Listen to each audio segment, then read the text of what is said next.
Афіша матчу выклікала вялікую цікавасць сярод мясцовых балельшчыкаў. Галоўны трэнер гаспадароў, экс-хакеіст НХЛ і зборнай Беларусі Константин Кольцов зладзіў спрэчку. У выпадку аншлагу ён сам выйдзе на лёд у адной з наступных гульняў.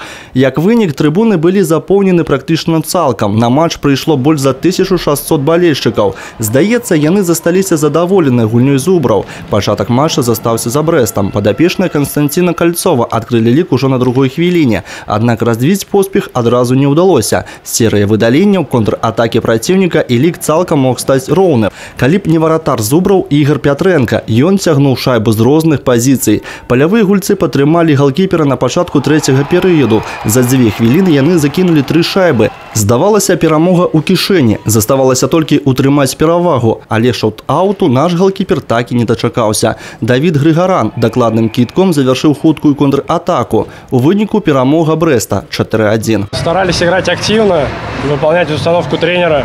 Сегодня пришло много болельщиков. За это им большое спасибо, за теплые эмоции, за поддержку. Это было слышно, это было приятно. Хороший матч, неплохое начало у нас было, но потом удаление сломали нам игру, полностью проиграли после этого второй период, не могли справиться с выходом из-под давления.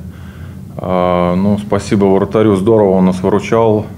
Трэнер падзякаваў прыхільнікам за выдатную падтрымку, аднак на пляцоўцы, відаць, яго мы не ўбачым. Ну, аншлаг же не получилось. То есть, если бы был аншлаг, то, конечно, почему нет? То есть, я сказал, я сделал. Цяпер брэсцкую каманду чакае зацяжное турнэ на ўсход Беларусі, дзе ім патрэбна будзе правесці 4 запар выязных паядынку з галоўнымі канкурентамі за першыя радкі табліцы. Какой не должно быть ошибки. У нас каждая игра должна быть на победу, потому что нам еще верстать и верстать до лидеров чемпионата. А у нас задача это в двойку, как минимум. Сезон працягваецца. Наперадзе самае цікавае.